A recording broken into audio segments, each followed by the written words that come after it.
Meeting to order. Good evening and welcome to the March 17th, 2026 business meeting of your Ashland City Council. Councilor Hanson will offer the land acknowledgement. Thank you, Chair.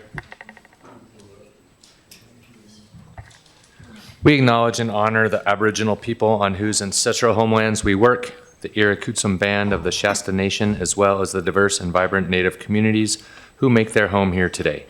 We honor the first stewards of the Rogue Valley and the lands we love and depend on. Tribes with ancestral lands in and surrounding the geography of the Ashland watershed include the original past, present, and future indigenous inhabitants of the Shasta, Tequilma, and Athabascan people. We also recognize and acknowledge the Shasta village of Quacacá, where the Crow lights that is now the Ashland City Plaza. Thank you. And Councilor Sherrill will lead us in the Pledge of Allegiance.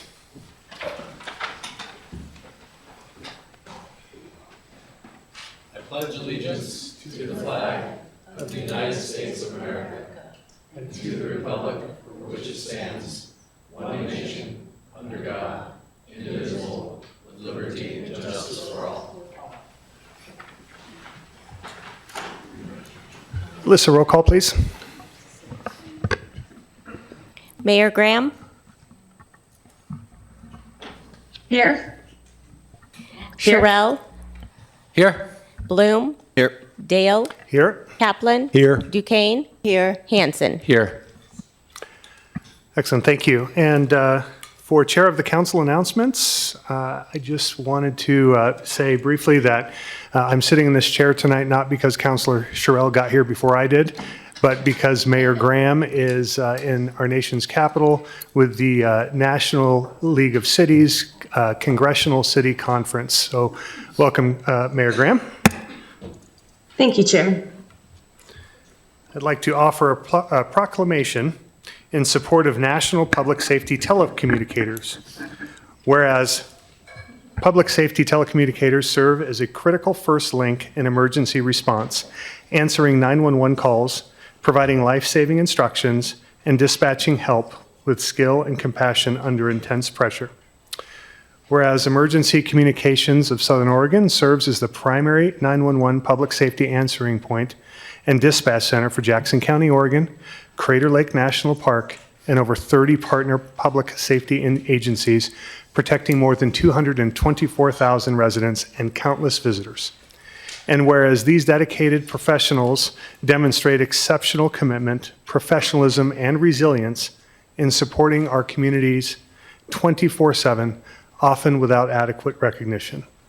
And whereas National Public Safety Telecommunicators Week, observed annually during the second full week of April, honors these unsung heroes who safeguard lives every day. I, Jeff Dale, Council Chair, on behalf of Tanya Graham, Mayor of Ashland, and the Ashland City Council, do hereby proclaim April 12th through 18th, 2026 as National Public Safety Telecommunicators Week in Ashland, and extend our deepest gratitude and recognition to the telecommunicators of the Emergency Communications of Southern Oregon for their invaluable service to public safety. In Ashland, we are better together. And I would like to take a moment and turn the floor over to Councilor DuQuenne, who would like to say a few things. Thank you, Chair. I want to say thank you for the proclamation and for bringing attention and awareness to people doing great things. My thing that I wanted to bring up is that Governor Tina Kotek asked that the state of Oregon place all flags at half-mast because we lost the first Black senator, Avell Gordy. And when I came here today, I saw our flag is not half-staff. And so for me, that was a big disappointment, and I wonder why not. So I just wanted to bring that to your attention. Thank you, Chair. Thank you, Councilor. We now move on to the approval of minutes. Are there any changes to any of the minutes? Okay, the floor is open for a motion. Councilor Bloom? Yeah, I move approval of the minutes as stated. Second. Second. Roll call, please, Alyssa. Dale, Yes. Bloom, Yes. Sherrill, Yes. Hanson, Yes. DuQuenne, Yes. Kaplan. Sorry. Yes. Thank you. And now into the consent agenda. We just have a single item. Would any counselor like to pull it for later discussion? No? Okay. Floor is open for a motion to approve the consent agenda. I move approval of the consent agenda. Second. Roll call, please, Alyssa. This again. Hanson, Yes. DuQuenne, Yes. Kaplan, Yes. Dale, Yes. Bloom, Yes. Sherrill. Yes. Motion passed. Excellent, thank you. And before we move on, just would like to thank Sarah Shaw for stepping forward to serve on the Housing and Human Services Committee. Really appreciate your service to Ashland. Thank you. All right. All right, we are now on to special presentations. And we have a presentation from RVTD. Sabrina? Yeah, so tonight Kelly Matting and Denise Krause from RVTD are here to give a presentation about the levy that will be on the May ballot. And so I will hand it over to them. They have a PowerPoint they'll go through, and then they'll be open for questions from the group. Welcome. Good evening, Mayor Graham, Chair Dale. Sorry, there you go. Good evening, Mayor Graham, Chair Dale, and City Council. My name is Kelly Matting. I'm the Operations Manager for the Rogue Valley Transit District. And I am Denise Krause, and I am I'm on the board of the Rogue Valley Transportation District. And what I'd like to do tonight is just take a moment to run through a few slides to kind of let you know where RVTD has been, kind of in its recent past, and is right now, and kind of where we're going or hope to be going. So in 2025, we, as you know, reduced service dramatically. And at that time, after those service cuts, we did a survey of riders, and we did this survey in person. Like, we all got on buses and we handed out the surveys and we talked to people. It was fascinating. I actually really enjoyed it. And the culmination of that, and the result of that, was what we found, and this is similar to what it had been termination of lots of our service, is 65% of our riders ride every day. 70% don't have a car. Not only do they not have a car, but there's no car in their household. 54% work, and 68% of those people earn less than $25,000 a year. So you can imagine at that level of income, very difficult to have a car. So lots of riders. So before the cuts, we had given over 1 million rides. And not only that, but so most people are used to seeing our buses. They are sort of used to seeing the vans. That's paratransit. So paratransit is a service that RVTD provides that offers rides to anyone who is eligible, and this is primarily low-income seniors and people with disabilities who can't get on a fixed route bus. So within 3/4 of a mile of our route, you can get a van, like pick you up at your home, take you to your destination, pick you up at your destination, bring you back to your home. So we provided 83,000 rides from paratransit. And then not only do we, you can imagine that the bus doesn't go everywhere everyone wants to go. So we do a lot of bikes. We transport a lot of bikes because people get on a bike, get to our stop, get on a bus, get off, and ride their bike to the stop. And then about 40,000 rides to students, in particular students here at SOU. Right now, the bus service that Ashland has is the 10. It's our most popular route. As you can see, it's 186,000 trips to Ashland. To put that in perspective, Phoenix was about 40,000 people getting on and off in Phoenix. So lots and lots of people traveling to and from Ashland. This is where we found ourselves before we made the cuts that we made. You'll notice that From 2015 to 2024, more or less our income and expenditures were about equal. And then in 2024, our revenue, or our expenditures started going up. That was for some capital projects. And then in 2025, it went up again. A lot of those were capital projects, but our revenue didn't keep up. Our revenue goes up about 2.5% to 3% a year, much like yours for just property taxes alone. But what we saw looking into the future was this, the right of this graph, which is 2026 to 2032, and that was a consistent expenditure over our revenue, and so hence the cuts that we made. So right now, if you were looking at this bar graph in 2026, you would see again our revenue and our expenditures roughly equal. If the levy passes, we'll talk about services, and again, our revenue and expenditures would be roughly equal because we would expand service and we would have the levy to pay for that. This won't come as a shock to you, and it certainly wouldn't come as a shock to Sabrina knowing how much things go up over time. But after 2020, things really escalated in terms of costs for us. For example, just to rebuild a bus engine from 2019 to 2025 went up 61%. Our overall cost per service hour, and this is actually probably the most critical because this is how much it actually costs to run our buses. It's the gas, it's the mechanics, it's the buying the engines and fixing whatever we need to fix. It's our field supervisors, it's everything allocated over our service. And that went up 78% in 7 years. Again, our revenue is going up between 2.5% to 3%. And so we found ourselves in a predicament that we needed to right size to stay sustainable. So we cut about 40% of our service. We cut 9 routes. What we have now is really what I would consider like the backbone of transit in our valley. We have a route to White City. We have a route to Central Point.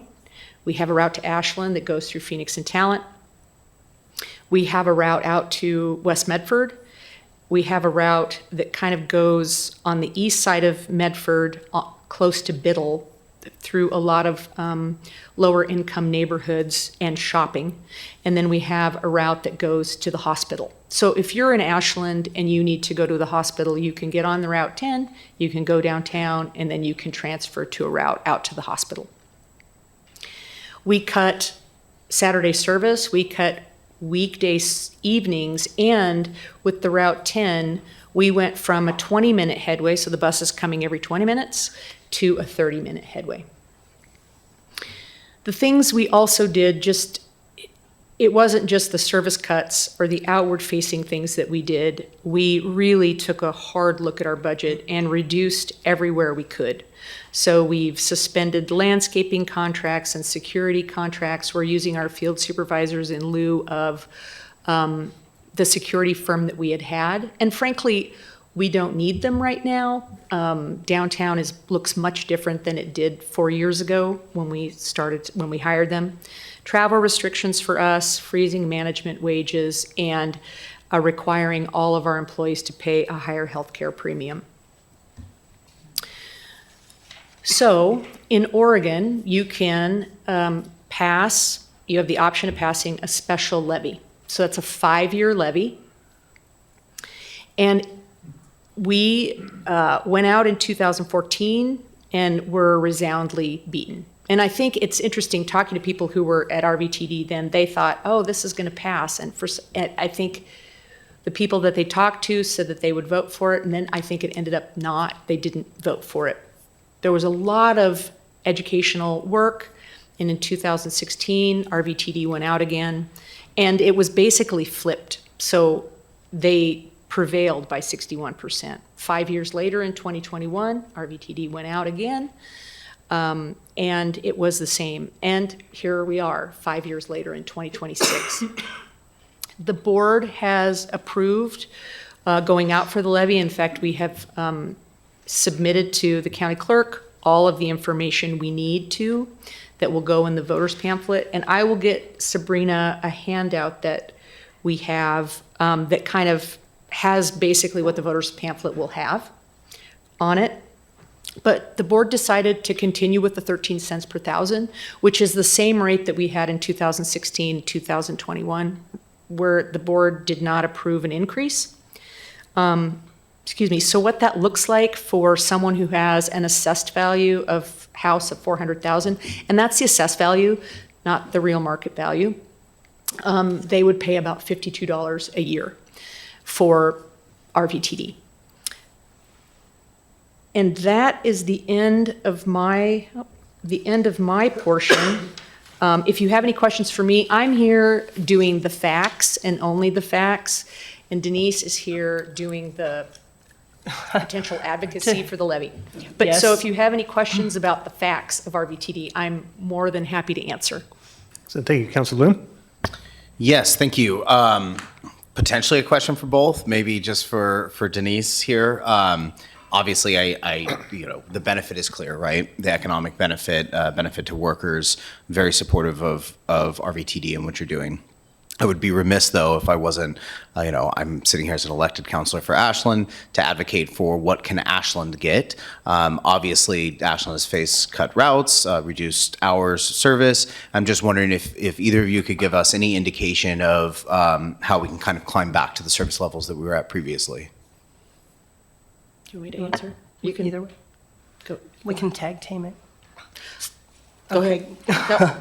So we have been, as a board, looking at prioritizing how we'll bring services back and in what order as money becomes available. Of course, we're also struggling with the fact that the state can't pass a transportation budget. So with that uncertainty, we are, I don't know, I guess you can jump in. And I can talk a little bit about the survey. So we did a survey that, I gave you that data at the beginning. The main function of that survey was to get an idea what riders wanted to have brought back. And the very first thing was Saturday service, overwhelmingly. The second thing was to bring longer weekday service back. And the third actually was to go back to a 20-minute headway on the 10. The board is going to look at that survey and then probably do some other outreach in the community to see what they want. But for you, for Ashland, you had some routes that were eliminated, the 1X, the 17. And my guess is that because Saturday service was sort of overwhelmingly desired, which will benefit Ashland, because you have people who want to take the bus on Saturday just like they do in Central Point, and evening service, which I think is particularly suited to Ashland because Ashland has a lot of service workers that get off later. And when we cut our service back, we cut our service hours back, those people, like I talked to people who said, I was working at night and I can't work at night anymore and I can't afford an Uber because an Uber is $50 per, there and back, not $50 total.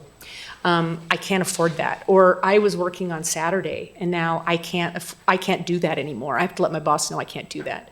So I do think that particularly for Ashland, that Saturday service, which brings people to shop and out in Ashland as well, but that kind of later evening, I think really does benefit the city in terms of just providing services to people who work in the industries that are prevalent here.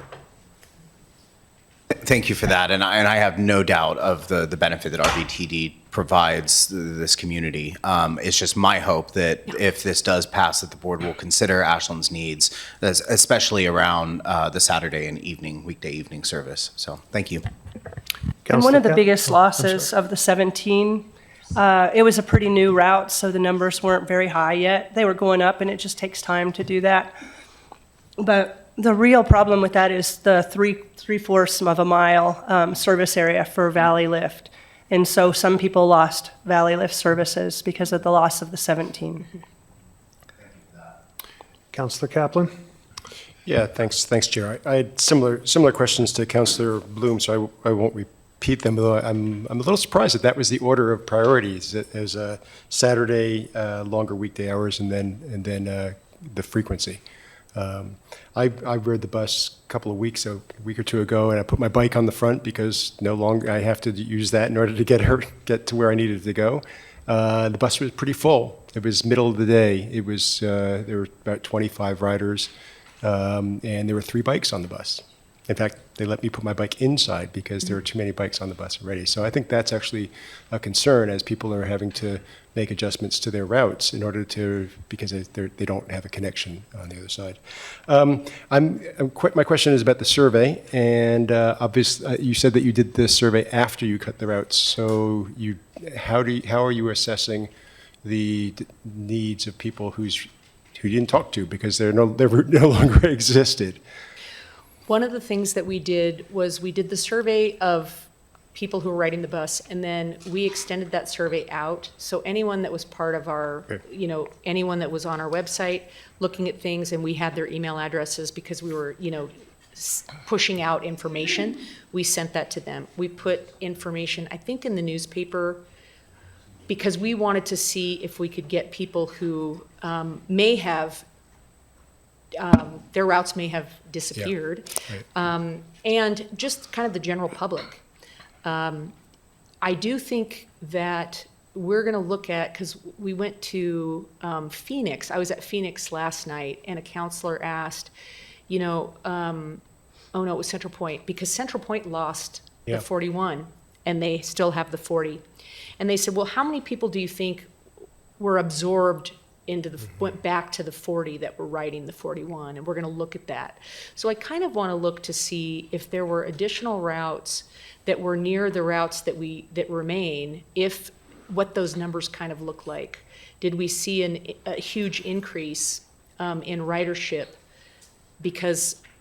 and we could look at Ashland because of the 1X and because of the 17. And I want to see if we can parse some of that information out that I can share with you. And if I can, I'll get that to Sabrina. In terms of data analysis, what percentage of your riders are paying with cash right at the bus versus on the app with UMO, or in which case you can actually see exactly what they're doing? That is a good question. I don't know. It's amazing how much cash we still take. Yeah. And I was watching, and most people were paying cash. Yeah, and we would love to go to a cashless system because we have to count that, and it's kind of gross. Yeah. I mean, I'll admit it. It is what it is. We take cash still. But I'll have to look at that to see. And you're right. We can see where riders are going because they're using that card as well. Right. One more. Sure. Sorry. And just, I listened to a really great interview the other day on JPR with another board member, Katrina, and an Ashland resident, Meg Wade. Mm-hmm. And Katrina talked about bus blindness, so where people don't even see that there is a bus. We sort of see it, but we don't really pay attention. So I wonder what you're doing to raise awareness of the fact that the bus is there. It's only $1 for seniors, $2 for non-seniors, and there's other discounts if you buy, number pass, 10 passes or whatever, monthly pass, to just get that word out, in tandem to the ballot measure, the levy, because get people, if once they start to see the bus, maybe they're more likely to decide, well, actually, I do want to support it. RVTD will be putting out a postcard that will go to Ashland. That'll be, and it's going to be a factual postcard, just the facts in terms of what RVTD is providing, and it'll be tailored to Ashland. There'll be one that's tailored to Phoenix and Talent, one that's tailored to Central Point, and one that's tailored to White City.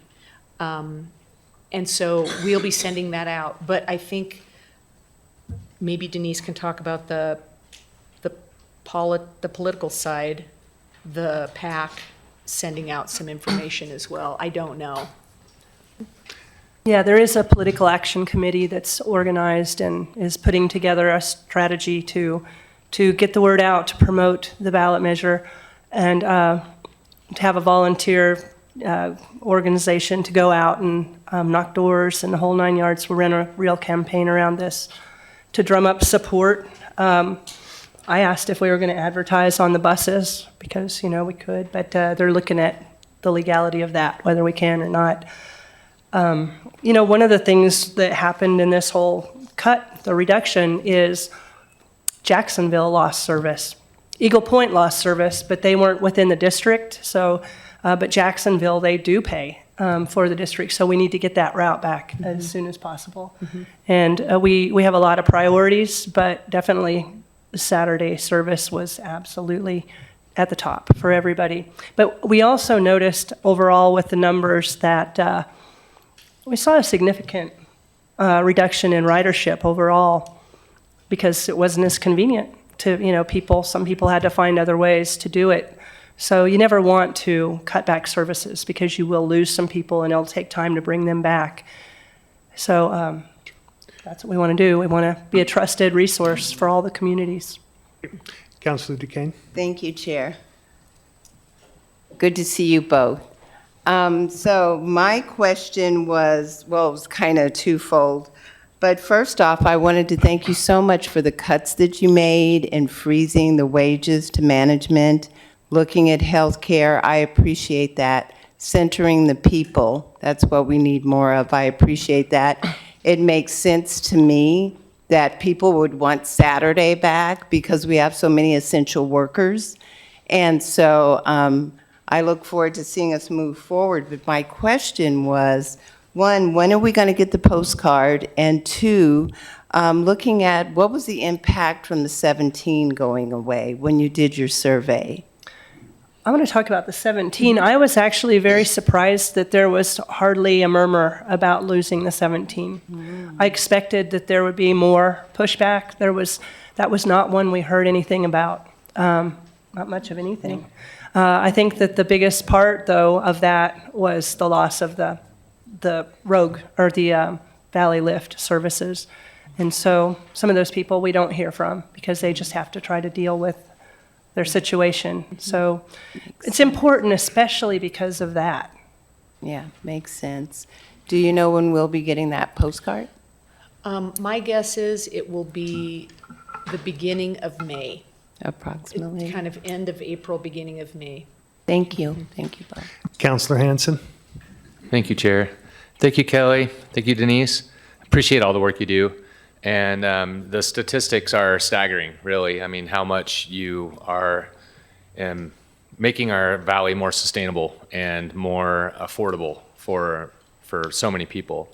I'm curious, the 13 cents per thousand and the estimate of $50 a year per $400,000, it seems really reasonable to me for the service that we're providing here. I'm just hoping to give everybody some context here, like the Ashland School District levy that was passed recently. Like, what is this 13 cents versus other levies that we're already paying for? Do you have any idea of what the perspective and scale is?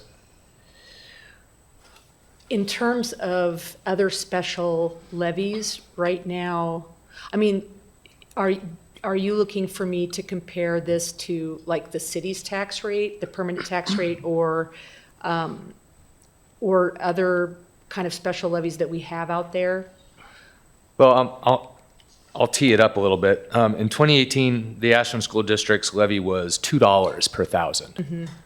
So I haven't done the math on what that would be for a $400,000 home, but it's a lot more than $52 a year. In fact, I know that I'm paying more in Ashland school bonds than I am in property tax. Mm-hmm. So just for perspective, your last levy that you passed was about the same. It was 13 cents. It was 13 cents. Yes. So we're asking for the same thing Yes. that you asked for back in 2021. 2021. Even before that, right? And in 2016 as well. Okay, well, seems like a great deal to me. It's a bargain, And, definitely. and we use the bus as well, so thank you and best of luck. Thank you. Thank you. Councilor Sherrill. Thank you, Chair. Thank you both for a great presentation. If you could back up a couple slides to the finance.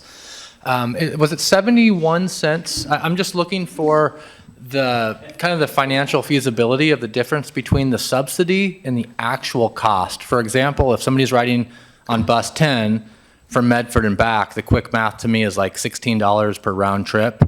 But that's not knowing the facts. So could you kind of explain what the actual cost is? And not that we need to compare that to what a private market provider could do for a similar customer, but like where are we at financially on overall cost?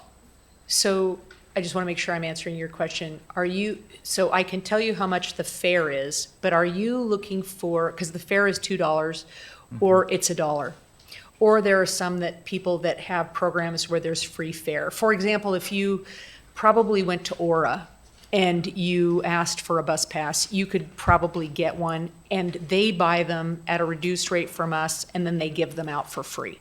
Or they give them so that the people can use them and it doesn't cost them anything. Yeah, no, I'm talking more operational costs. Yeah. Like if we give 1 million rides and our operation expenses is this divided by those rides, what is the actual cost of service to take people across town? Okay, so this is it. So in 2025, our cost per service hour was $125.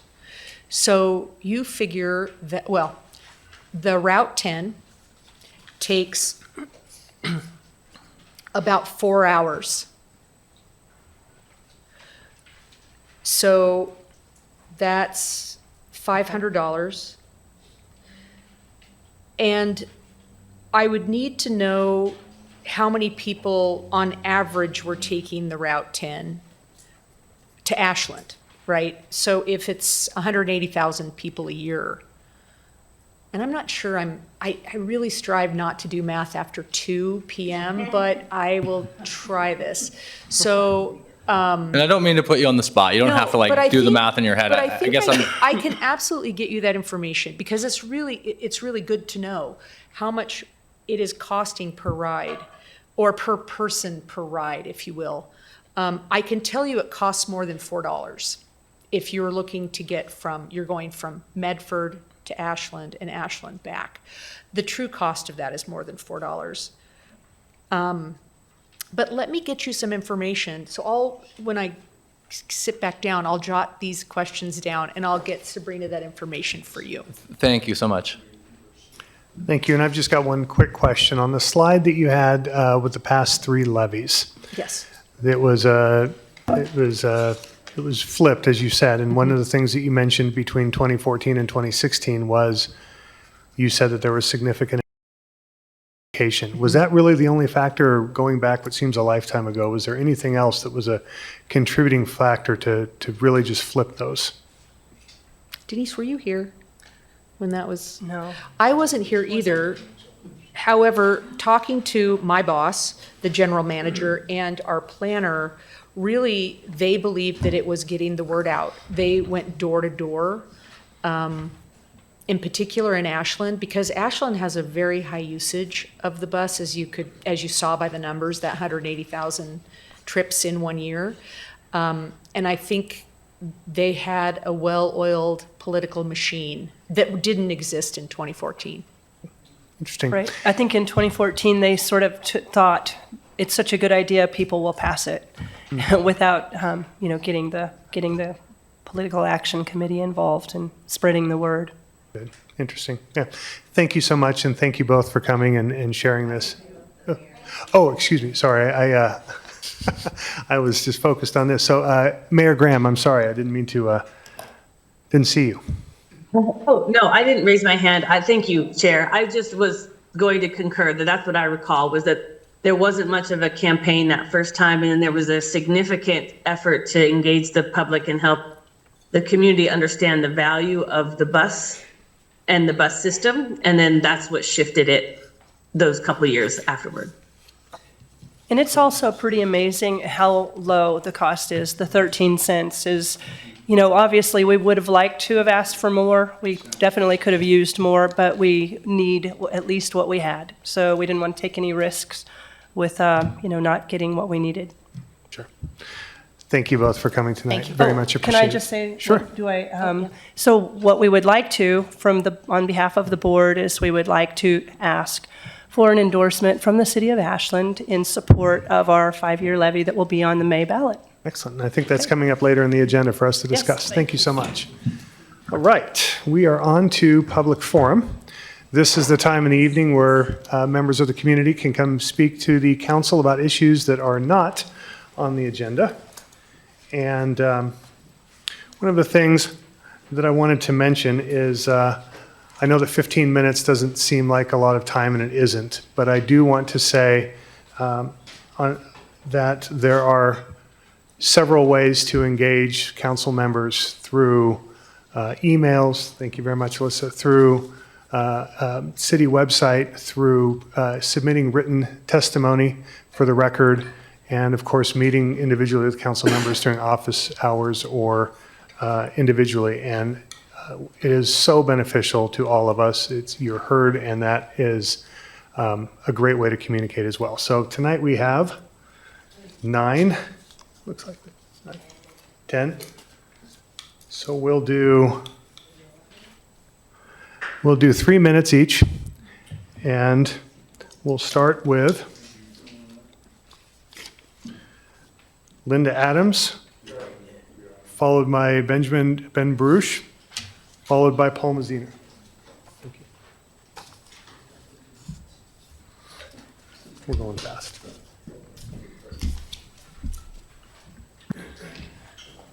Linda Adams, I live down Oak Street. I'm here today to urge the community to vote yes on the Rogue Valley Transportation District levy renewal this May. We all know the Rogue Valley is a special place to live, but for our community to thrive, people have to be able to get to where they need to go. For many of our neighbors, our seniors, our students at RCC and SOU, and our frontline workers, RVTD isn't just a bus, it's a lifeline. Right now, RVTD is at a critical crossroads. Due to recent federal funding freezes and rising costs, we've already seen what happens when the budget is stretched too thin. We've seen Saturday services disappear and weekday hours get cut short. If this levy does not pass, the fiscal cliff isn't a theory, it's a reality. We are looking at the elimination of Saturday service permanently, a 25% reduction in total routes, losing over 80 jobs within our local economy, cutting off access for the 1.2 million riders who rely on these buses for healthcare, groceries, and work. We also have to look at the bigger picture in Salem. Just this month, the Oregon legislature passed a temporary funding package to plug a $300 million hole in ODOT's budget. While that action successfully prevented immediate layoffs and massive highway service cuts across the state, it is only a short-term Band-Aid. The reality is that state funding is increasingly being redirected to basic highway maintenance, like plowing snow and fixing potholes, leaving local transit agencies like RVTD to fend for themselves. We cannot wait for a long-term fix from the state that may be years away.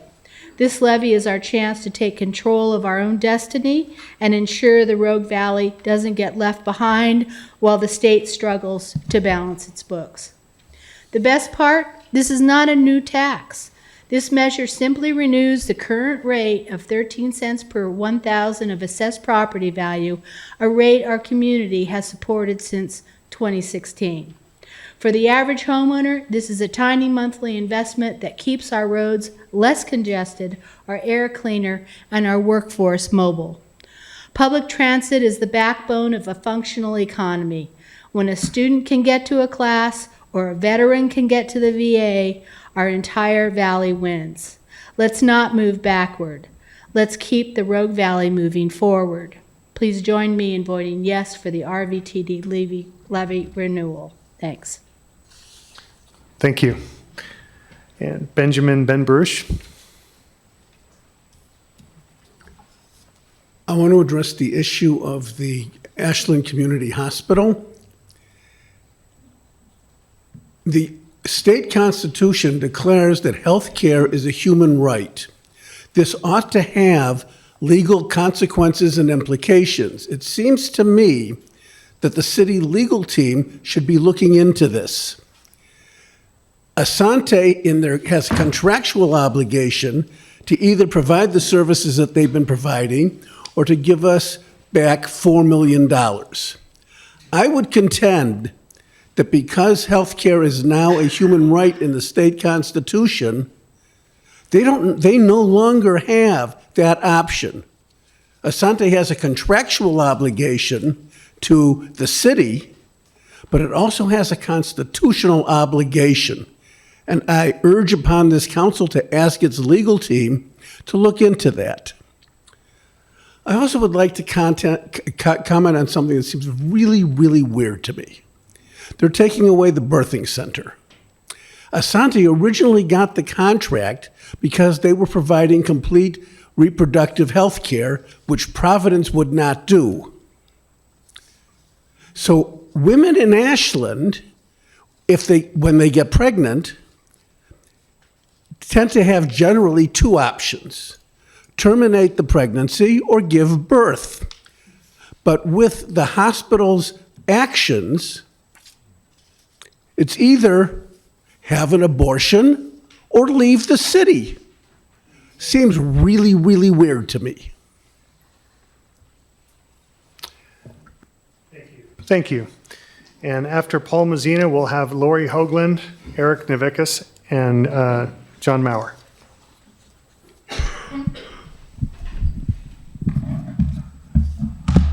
Thank you, Acting Chair, Mayor, and Council. My name is Paul Mazzina. I live in Ashland, and you know the case against the case of Thomas McGowan versus the City of Ashland, 25 CV 66716, and the case I have made for the last 10 months regarding the city's misconduct regarding the adoption of the 2025-2027 biennial budget reveal a pattern of disdain by the city administration and this council for city employees and the citizens of Ashland. In McGowan's case, the violations of the workplace violence prevention policy are blatant. The violations of the whistleblower policies are blatant. After receiving McGowan's report against current Ashland Fire and Rescue Chief Marshall Razor, directly from former Ashland Fire and Rescue Chief Ralph Sartain, it appears that the city manager did not initiate an investigation into Razor's misconduct because neither McGowan or Sartain were interviewed or received any reports.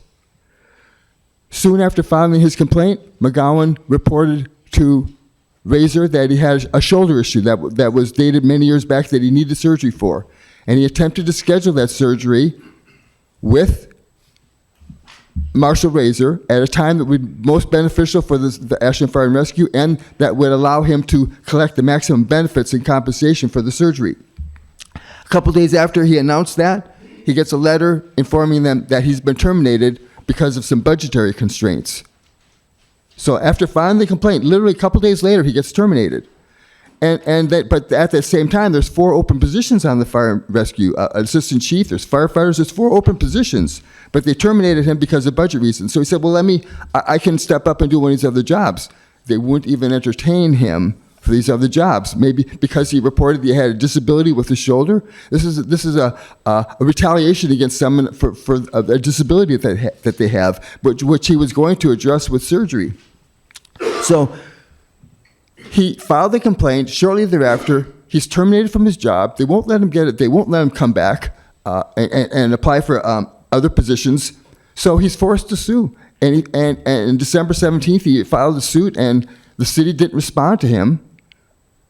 And so it hasn't yet to respond to him. And so a couple days ago, he had to file a notice of default. If the city doesn't respond to him by almost the end of March, so around, then the city will be in default in his case. And so it just, to me, it speaks of the disdain of the city towards people. In my own case, too, I'm getting no responses from the city. And is that 20 seconds or the end? Oh, thank you. In my case, I've got no response from the city, and in Mr. McGowan's case, he's forced to sue to get a response. Is that how you operate? That people that complain are ignored and forced to sue? The Councilor Blue advised me that I should sue the city. Thank you. Thank you, Mr. Mazzina.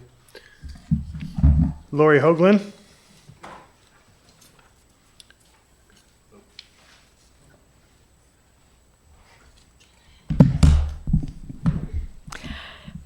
Hi, I'm Lori Hoagland. I'm a resident in Ashland, and I'm also a nurse practitioner and have been taking care of patients in the Rogue Valley for the last 14 years.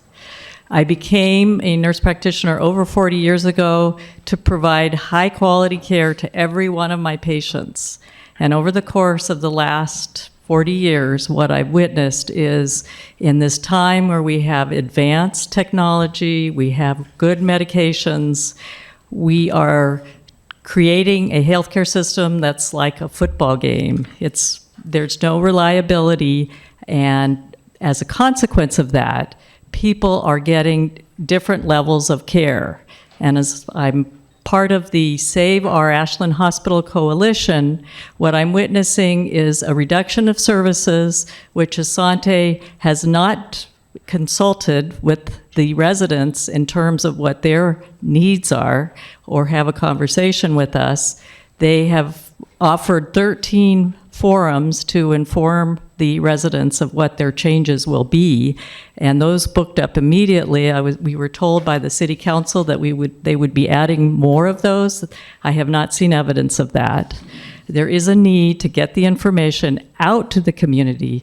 Then I'm listening to potential reductions in transit. So now if you don't drive a car in Ashland and you're having a medical crisis, there's more inequity. It's not a system that's supporting health. And I hate to stand by. We will continue to speak at the city council. We will talk to the councilors. We will talk to the public. These things have to be looked at. They have to be spoken about, and we have to stand strong together to make sure that our health system does not erode in front of us. Thank you. Thank you. Eric Novickis.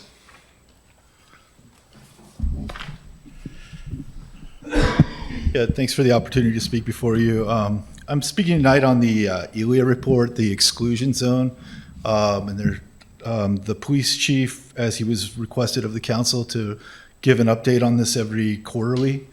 And first of all, I'm really disappointed to see no public presentation, because this really excludes the public review and ability to oversee this. When the police chief was actually asked about this, he said he didn't want to draw out the public. And you know, one of the very important elements of a senior staff member is to interface well with the public. I also found it disappointing that our police chief is no longer the sergeant at arms. Throughout the city's history, the police chief has been the sergeant at arms, and I think it's a very important position for them to sit through these meetings to understand the community and what is going on in our community. And I think that's a really unfortunate change. So as far as the ELIA report, what we're seeing, you know, the numbers are not huge, but what we are seeing is unprofessional policing. And the first case is someone named James, and I'm going to leave out their last names just for privacy reason. But he did receive a felony charge. Interesting, you look into the case, and he broke into one of the gas stations on the south end of town and stole a cup of coffee. And it resulted in a felony charge where he has bench probation or supervised probation. But really, the type of crime could be dealt with in a much better way than giving someone a felony who is seeking a cup of coffee late at night. The second individual, his name is Chase. His case was actually dismissed. And this is where we see real unprofessional policing, because the council really asked for professionalism. And he received two different charges the same day. And the ordinance is very clear that these have to be on different days. And the judge dismissed it and threw it out. And I believe these cases haven't even come to trial yet, so we'll see if this person is still in town. But you know, clearly the police are pushing the limits here of what they can charge to get rid of people. A new case, this is after the update, but this is someone named Dalton. He was expelled, and the judge again pushed back because they gave him, I believe, a full year expulsion, and the ordinance only read that he should have been expelled for 6 months, and the judge had to push back again. In other cases in town, we have an individual named Justin who sleeps at the night lawn here, and he sleeps here every night, but he refuses to sleep actually on the night lawn and sleeps on the picnic table out here instead. And there's no way to accommodate him. He's spent almost a week in jail as a result of multiple charges that he received for illegal camping. Thank you. Appreciate your Thank you. testimony. Thank you. We have John Maurer, and after Mr. Maurer, we have Kate Hartzell. I believe this says Christopher Sean. I apologize if I got that wrong, and Christopher Nader. John Maurer, 50 years, living the dream here in Ashland, and happy St. Patrick's Day to you all. Chair O'Dale, oh, your conspicuous absence of green, but you're forgiven because of the Irish smile in your eyes, sir. I'm talking to you tonight again about healthcare. Okay, in the last 2 weeks, it's become increasingly obvious to me as Asante has become more transparent. It's more than headwinds that they're facing. It's a big problem, huge problem, a crisis of immense. 600,000 people, okay, are going to be left without health care if Asante doesn't survive. I absolutely agree with those who have spoken before me about the tragedy of the loss of the hospital. Truly, the hospital is but a canary in the mine shaft. It's just it is an indicator of just where this crisis is going. What you don't realize, or I spoke to you last time about the reality of the payer mix in Southern Oregon. When you drop below 20%, okay, of commercial insurance, healthcare is not sustainable in that population growth. Ashland has a big problem because it's mostly Medicare. Medicare is not sustainable. What are we going to do? And that's the question for all of you. We're coming to a point where a new paradigm has to be created. We may be talking about a health district, okay? There's 16 of them in the state. It's a viable option. There's money to be had. We're rural, we qualify. We will need the $4 million that you're going to hear about that time and time again. But the crisis is amongst us. You're carrying a card in your pocket entitling you to health care. That's not worth much. You got a card in your pocket, but there's nowhere you can play that card. We're reaching that point. I hate to be such a doomsday on such a beautiful sunny day, and we need to get on board with the reality that the paradigm needs to be shifted. We need to focus on it. It needs to start here in the town of Ashland, because we have the wherefore, the people and the passion to make it happen. For 120 years, we've had a hospital because of people just like you and everybody sitting here that can make it happen. We're back 120 years ago now because we don't have a healthcare system.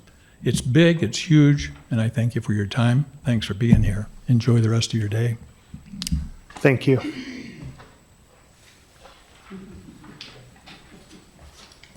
Someone left their notebook here, a clipboard here. Hi, I'm Kate Hartzell. I live in Ashland. When I was on the council in 2000 to 2008, we had an ongoing iteration of the council rules, efforts to make sure that our interaction with the public and with each other was respectful and functional, effective. One of the rules that was set in place around that time was what the job description or what the role is when a counselor goes and serves as a liaison to one of our committees or commissions. To my frustration, it was always a little bit more constrained than I would like, because I came to the role of counselor as an activist. So, but what I found with those liaison positions is we encourage them to either go where you're interested in. So if you're interested in the planning, go to the Planning Commission as liaison, but also to kind of branch out a little bit and go into an area where you're not as familiar, as a way to learn kind of how the city works. When actions taken by a liaison are alleged to be intimidating, alleged to be threatening, alleged to throw power around, in other words, to announce to a committee, I just talked with another counselor and we will get this on the agenda. Not so much in a way of, boy, this is an issue this committee has got, I get it, let me take it to the council and we'll come back with some direction, but more as a threat that if a particular vote doesn't go a certain way, that was a sort of power over thing. the openings on the committees and commissions right now, one way to ensure that people apply and serve in those is that it feels like a safe place. I'm here tonight to encourage any counselor who's serving as a liaison, and there was some publicity this week about a particular counselor's behavior. When it gets to that point, it might be time to step aside and have someone else be the liaison, and then you take up a different committee or commission. I'm aware that the 2200 committee might have be ready to end its term in the near future. But if it's not, I think it's constructive to make sure that the work that they do feels supported by the council instead of undermined by comments made that feel to members as threatening. So I'm just here to ask either a particular counselor to take action or other counselors to talk behind the scenes, perhaps to kind of encourage their fellow counselors to explore other avenues and maybe swap liaison positions. Thank you. Thank you. Christopher Nader, and then after that, it will be Debbie Nicewander, Fernando Gapison, and finally Suzanne Haveman. My turn now? No. Is Christopher Nader here, or did he depart? Okay, if Christopher's not here, we'll move on. Debbie Nicewander.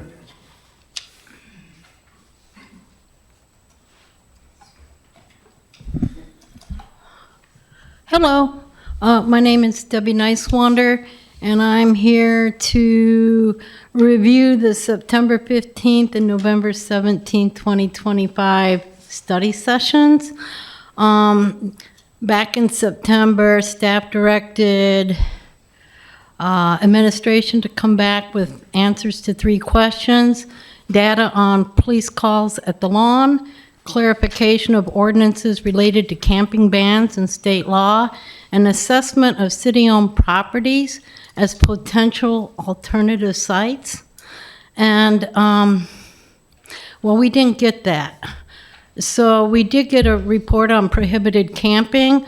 I've given you all copies of a night lawn report for 24 and 25 up to August. That's when blotters cease to exist. And I'm still waiting for the assessment of city-owned properties as potential alternative sites. It didn't happen, and it needs to happen. Homelessness is a crisis, and the numbers keep growing on the lawn. And at some point, we're going to have to do something differently. And at the 2200 ad hoc committee, I voted down to take it out of the summary for the April 8th open house.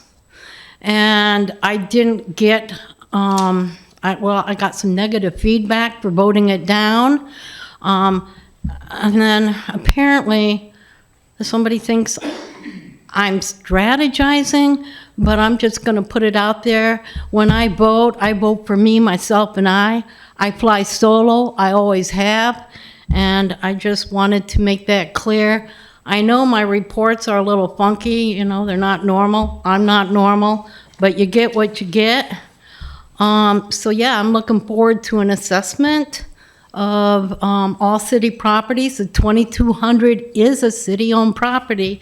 Also, in the report, it says if no such place is designated, people can camp, except in Elia. Well, Elia, prohibited camping is a violation that does not qualify. It is only qualifies when it becomes a misdemeanor. After 2 camping, the 3rd one can be a misdemeanor. And yeah, so I'm kind of disappointed right now. And that's it. Thank you. Somebody left this? Oh, thank you. It's mine. Mr. Gabison? Yes.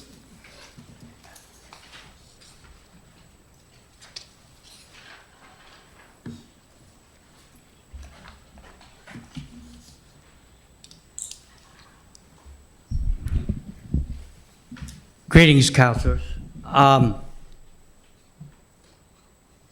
think you have a copy of this letter, and I'm going to say that we're living in some pretty stressful times.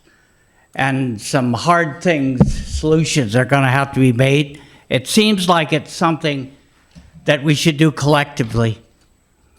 And we, the undersigned, are members of community-based coalition of healthcare practitioners, patients, and residents of Ashland. We are the Save Our Ashland Community Hospital Coalition. We are here to ask the City Council to take immediate action to protect Ashland Community Hospital. For 119 years, this hospital has served our community and helped to build a model of care that is collaborative, local, and centered on patients, not profit. That model depends on having a real hospital services here in Ashland. Asante's announcement in December 2025 that it will eliminate inpatient services, birthing center, and many surgical services effective April 1st, 2026 is not a minor reduction. It is a dismantling of our community hospital. Under this agreement with the city, Asante is required to maintain a general hospital in Ashland through 2028. If it fails to do so, the city must enforce that agreement, including the $4 million penalty. These cuts will harm Ashland residents, especially seniors, people with disabilities, working families, and anyone who needs hospital care close to home. They will force patients to travel farther, increase delays in care, and weaken the healthcare system this community has spent generations building. We urge the council to publicly defend the contract, demand accountability from Asante, and act now to preserve inpatient and specialty care in Ashland. We specifically ask to alert all residents of the cuts or the reductions in services. When Ashland pays the $4 million, we ask that the City Council put the money into a special fund, not in the general fund. Thank you. And we ask the City Council to help us create a survey to understand the health needs of the community. Thank you for your testimony. Suzanne Haveman.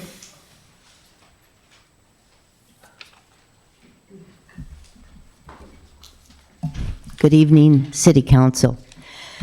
I can't say it as well as Fernando did, but I am saying it with as much passion.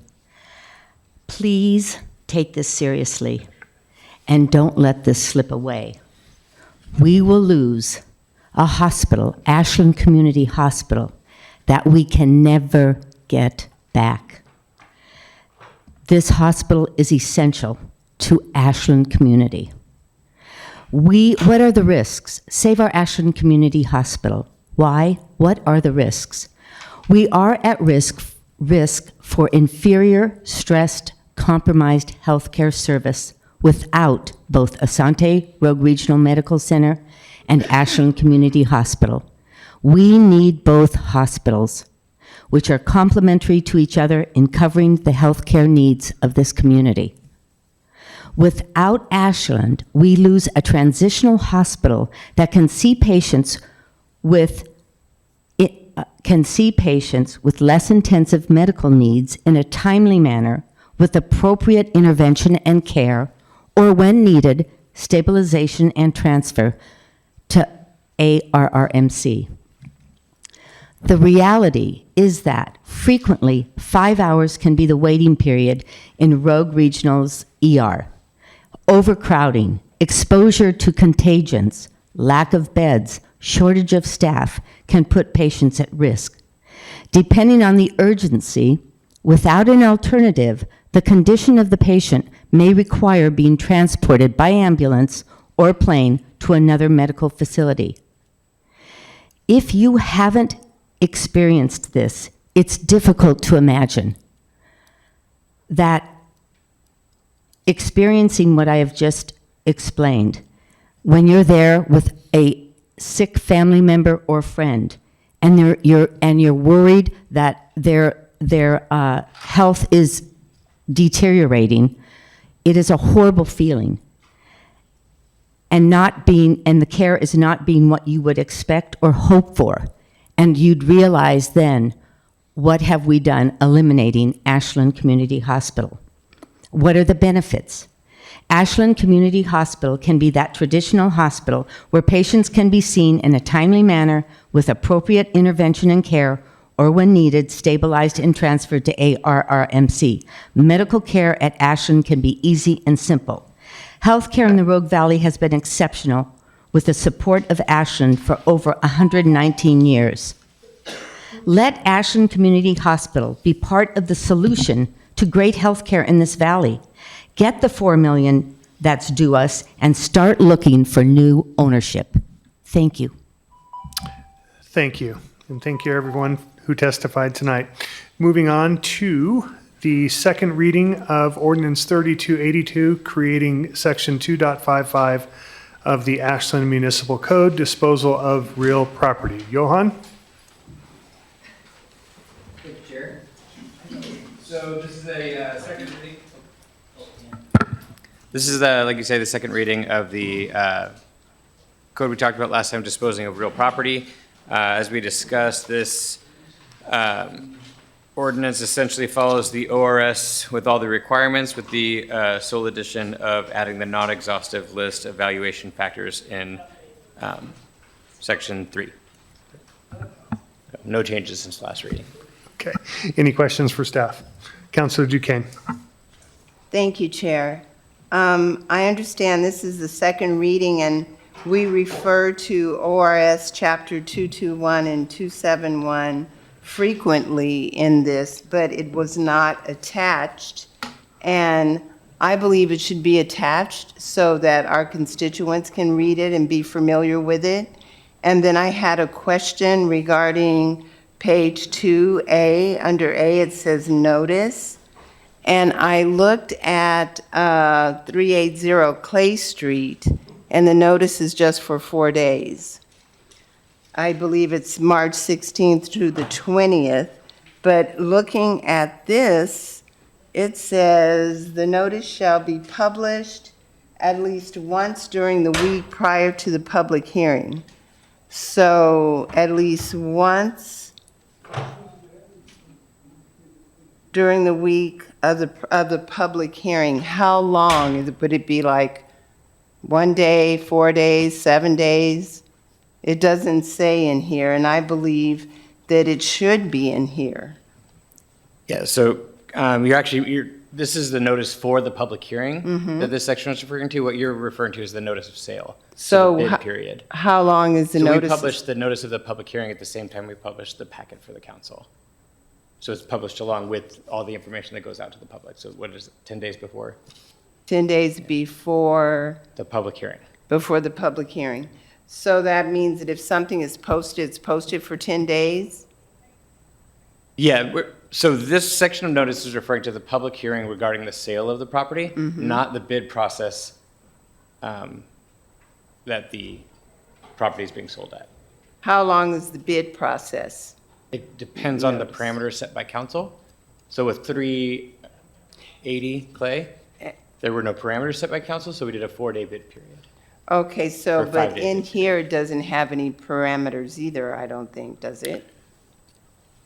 Correct. This is the minimum requirements from ORS. And at that public hearing, so this was all in that email that I sent, at that public hearing, the council has the chance to set all the parameters of the sale. If they want to hold it open for 10 days, 1 day, do a sealed bid auction, all those parameters will be set by council at the time of the public hearing. At the time of the public hearing, so it varies. I did read that that's kind of on the council, right? Yes. Okay, all right. Thank you. Any other I think- questions? Councilor Boone? Yeah, just a quick comment in terms of attaching it to the ordinance on the website in the AMC. I think it's 221. hyperlinked, right, to the ORS section I believe so, and all the ORSs are public, obviously, to the state. Yeah, 221 and 227, is that, okay, because my thing is that it's very difficult to find the ORS. I mean, I tried to find it, and it took me a minute, and I'm familiar. So I think that your average everyday person who just wants to go there and look at it has to do some digging. And so, you know, how can somebody compare something to something if they can't find it? So that was my concern. I think Alyssa puts a hyperlink on the website that goes straight to the site. Yeah. Okay. So in the final version, where we put all of our codes, the ORS is typically linked to the statute from the code. So people will be able to click and see the state statute that's being referred to. On all real sale. So where we have our municipal code, all of our ordinances, they're linked to hyperlinks for ORS. So people can see the ORS that's being referred to, can read it. When it is posted. Am I understanding that, or just meaning now, basically, it's there? So once this passes, it goes into effect 30 days from now, and we will put it in Code Publisher, and then it will be hyperlinked. Okay. Thank you. Any other questions from councilors? All right, the floor is open for a motion. Councilor Hanson? Thanks, Chair. I move to approve Ordinance 3282, creating Section 2.55 of the Ashland Municipal Code, disposal of real property. Is there a second? I'll second. All right, Councilor Hanson? Yep, just thank you, staff. And this is second reading, no changes. I'll be approving this, or supporting it, rather. Councilor Bloom? No, other than just to add that these are ordinances, and if we encounter issues, we can always change it. And I would just like to say I appreciate the time of putting this into codifying this, and the fact that when we dispose of any real property, it clearly articulates that it will come before council. Council will decide on the parameters of it and be voted upon that way in a public and a transparent way. So, thank you. Okay. With that, roll call, please, Alyssa. Mayor, Chair. Oh, I'm sorry. Councilor DuQuenne, did you have something to add? Yeah, I just wanted to make a statement regarding this. I just wanted the clarity around it so that our constituents will have easy access when this comes up, because we are selling property, real property. And I believe it's important for the people of Ashland to be able to see the sale of the property, easy access. Anything that the city sells is actually the people's property, so they should have easy access to what the process is. Thank you. Thank you. Roll call, please, Alyssa. Kaplan, Yes.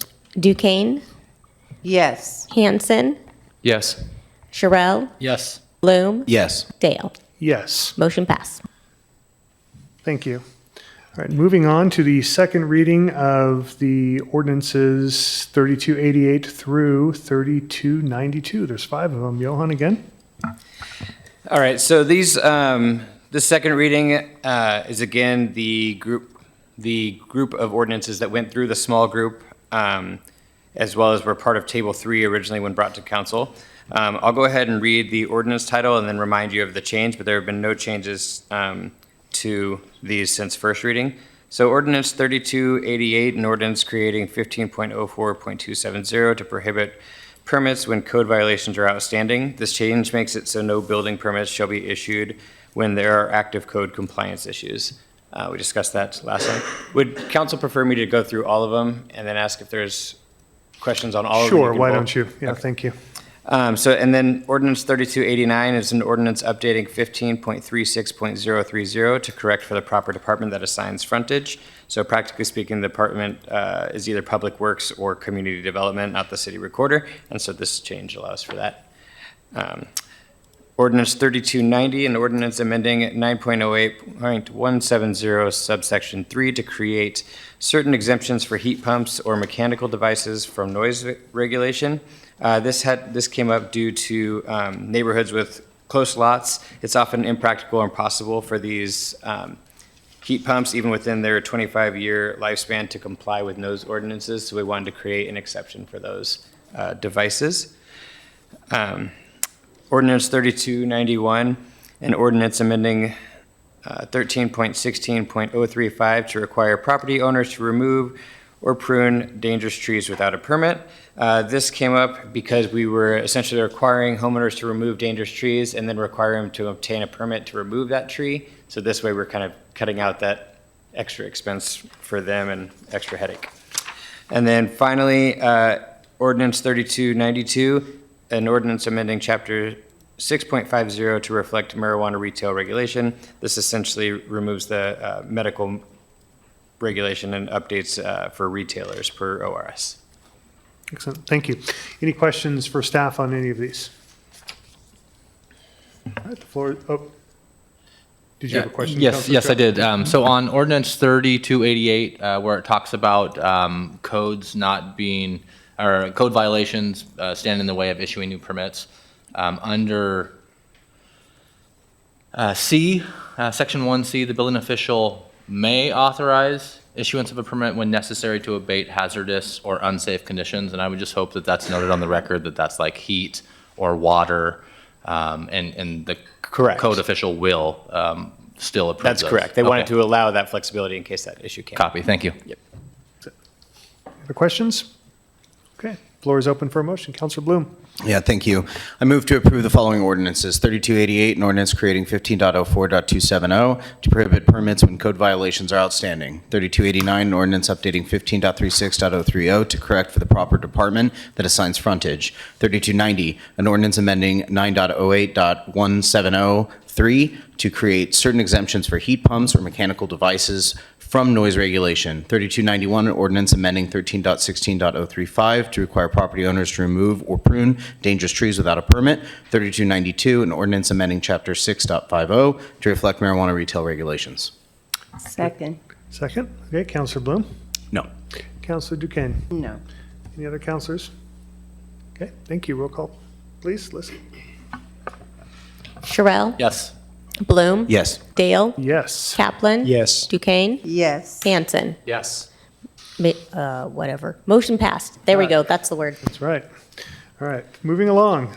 Second reading of ordinance 3295, amending AMC 14.02 utility systems and customer accounting policies. Sabrina, is that?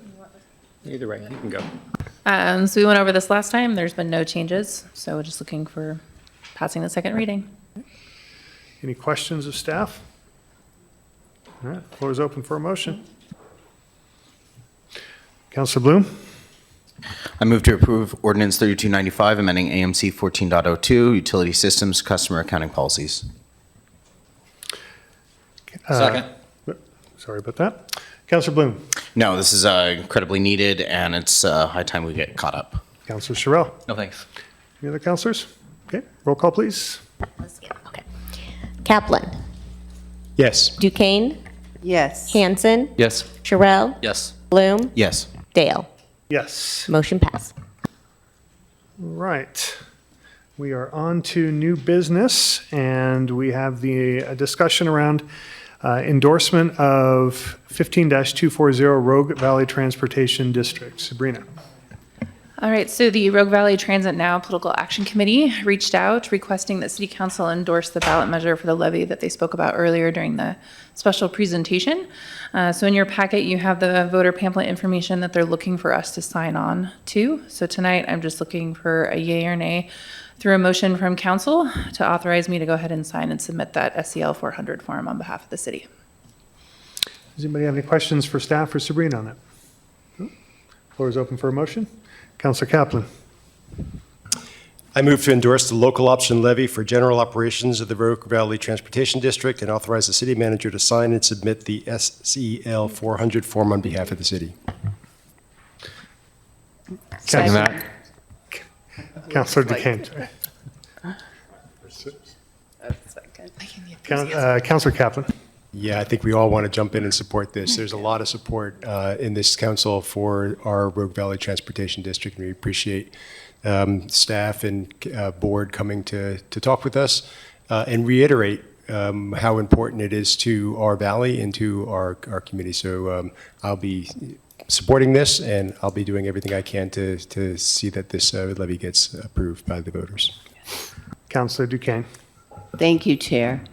I appreciate you both coming and speaking to us about this and the importance of the bus service, because it keeps, the old saying, the wheels on the bus. We need the wheels on the bus to keep people working, to keep people circulating throughout Jackson County. It's so important. I think everybody has felt the impact of the buses not being as readily available as they used to be. So I will definitely support this. It's much needed. Nothing's changing, but hopefully one day everything will change. Thank you both. Councilor Hanson. Thank you, Chair. Yeah, I too will be supporting this. And in the example that Kelly and Denise gave for the tax levy on the $400,000 house, it's $52 a year. For comparison, the Ashland School District levy at $1.29 per thousand is about $516. So for a fraction of the value, we're adding sustainability and cars off our roads and empowering our people as well as economic development. There's just so many upsides to this. It's so worth it. I will totally be supporting this. Councilor Bloom. Yeah, thank you, Chair. Yeah, absolutely support this and appreciate all the work that RVTD does. As somebody who works in the service industry downtown at night, I don't need to use the bus to get back and forth to home, I know how it affects my coworkers and that industry down there. So I appreciate it, and I will do this one thing that is never fun, but I encourage all Ashland residents not only to vote for it, but to please write the board and encourage them to expand service hours in Ashland. It is desperately needed. Thank you. Lisa, roll call, please. Bloom, Yes. Sherrill, Yes. Hanson, Yes. Duquesne, Yes. Kaplan, Yes. Dale. Yes. Motion passed. All right.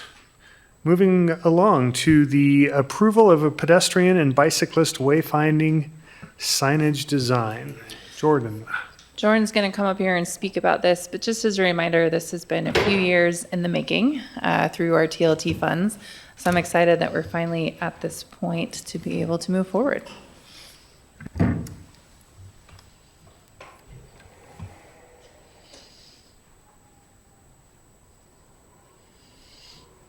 All right, good evening, council. Hello. One second here. I'm gonna accept that one.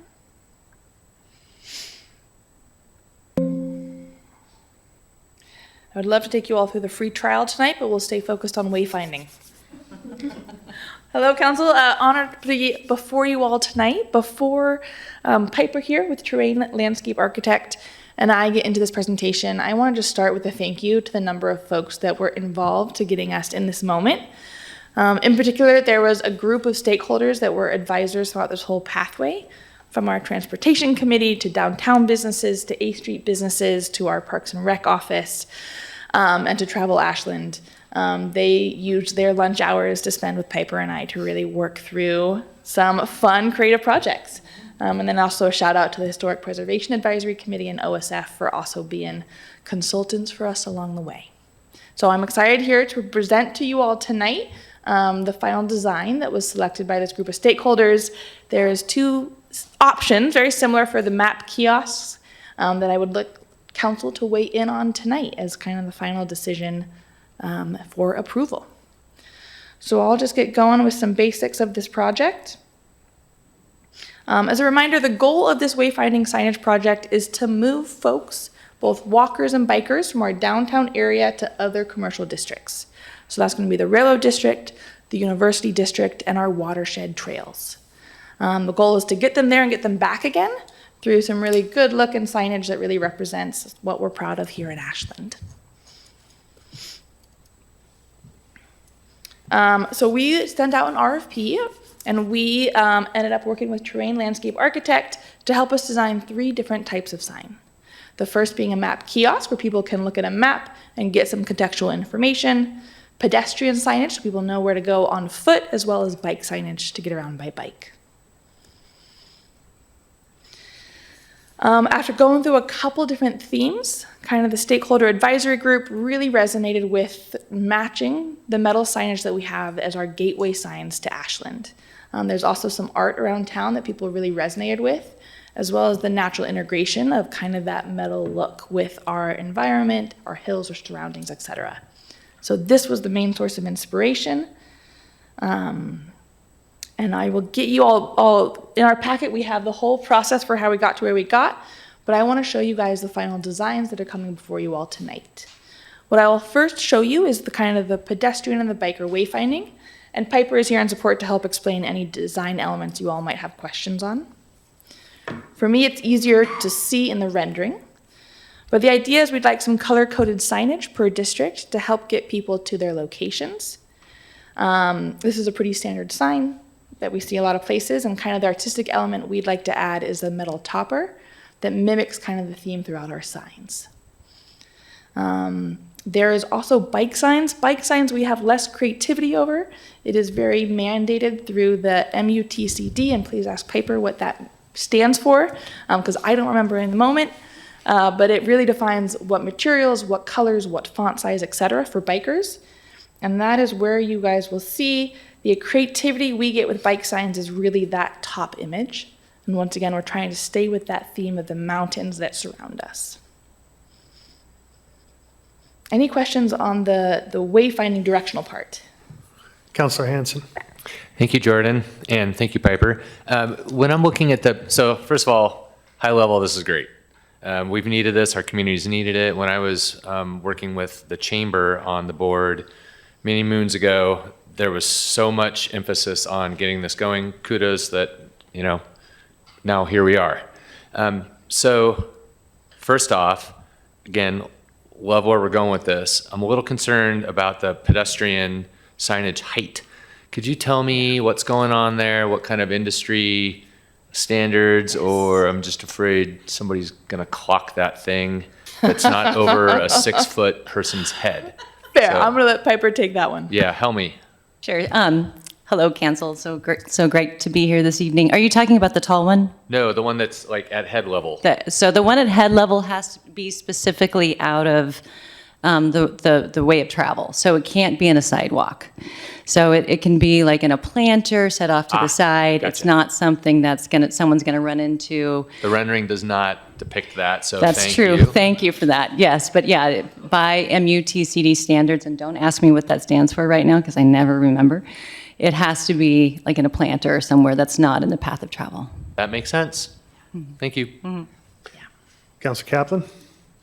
Yeah, I had the same question actually, because I actually did get clocked by a stop sign that was temporarily lowered on High Street, and then I guess several of us left some skin on it, and it was raised again. So, so I'm glad to hear the explanation. Thanks. Just FYI, in pedestrian right-of-ways, we have a 7-foot clearance for the bottom of the sign. So I have a quick question, and let me know if this comes later in the presentation, but I'm following along with the packet was the districts and the maps and the historic Yes. district. Is that coming later? And if so, I'll ask the question, or if You know it's what, not. I will, before we get into the sign design, let's go ahead and do it with the design, and then afterwards I'll provide context around what's next. Perfect, okay. All right. So where we spent a lot of our time was on the map kiosks, and these are going to be kind of the key place markers within each of the districts that we'll discuss in a little bit here. And so the stakeholder group kind of fell on kind of 2 different options that's before you all tonight. First option is on the left, option 1. Second option's on the right, option 2, and I want to just highlight the differences for you all. On option 1, it has that larger sideways marker that's kind of color powder-coated steel with some little asymmetry. Option 2 has that title of the district on top over the map, and then 2 of the same color bookmarking it on the side. Those are the main difference beyond logo placement. The identity of these signs is really, it's the metal to match our gateway signs, but with a lot of artistic see-throughness to make them less kind of bulky and standing out, blending in, that really highlights some of the beautiful features of Ashland. Thank you. Councilor Bloom? And thank you for being here. Hello, Jordan, as always. My question is, how much does this cost?